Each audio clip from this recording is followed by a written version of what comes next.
ኤርሜላና ሩቲ ተጋደሉ። እንግዲህ ሄርሜላ እቺ ማትረባ ልክስክስ ማለት ነው አብርሃም ቤት ሄዳ እንግዲህ ልብስ መውሰድ አለብኝ፣ አብርሃም አሁን ደህና ነው፣ ወደዚህ መመለስ አለበት፣ ከዚህ በኋላ አንቺ ጋር አይመጣም፣ ስለዚህ የሚያስፈልጉትን ነገሮችና ልብሶችን እንዳለ መውሰድ እፈልጋለሁ።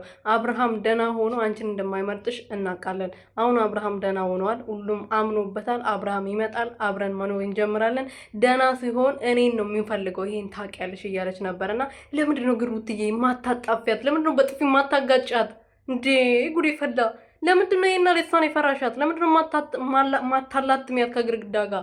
ምን አባቷ ስለሆነች ነው አንቺ ቤት ገብታ የሱን ዕቃ ሰብስባ የመውሰድ መብት አላት እንዴ? የእናንተ መኝታ ቤት የመግባት መብት አላት እንዴ? ይሄና ምን ነው እንድትንቅሽ አርግሻት እኮ። እንደዛ ከምታረጋት አንዴ በጥፊ ብትያት ኖሮ እራሷ ትወጣ ነበር፣ ያንቺን ጥፊ ፍርታ ማለት ነው።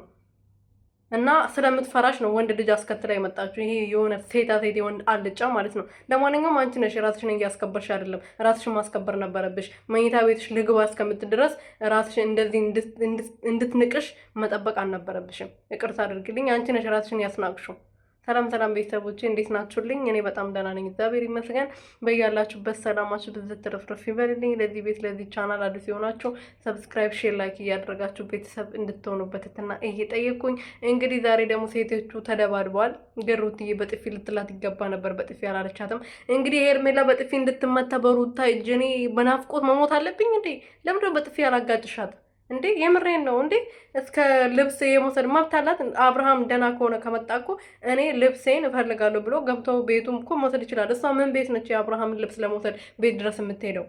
ምን አይነት ቀልድ ነው? ምን አይነት ጨዋታ ነው እናንተ የያዛችሁት? በጣም የምታስጠሉት እንዴ! ሩቲ ይሄና ለሁለት መጥቶ መኝታ ቤት ካልገባው እስከምትል ድረስ ለምን ፊት ሰጠሻት? ለምን አታጠናግሪያትም? የአንቺ ቤት አይደል እንዴ? ይሄ እኮ ወንጀል ነው። እንኳን አንቺ በጥፊ መተሻት ልታስወጫት ይቅርና ብትከሻት ወንጀል ነው። ምክንያቱም በግድ መኝታ ቤቱ ልግባ፣ ልብሱን ላውጣ፣ እቃውን ላውጣ ማለት ሌላ ነገር ነው። ሲያስጠሉ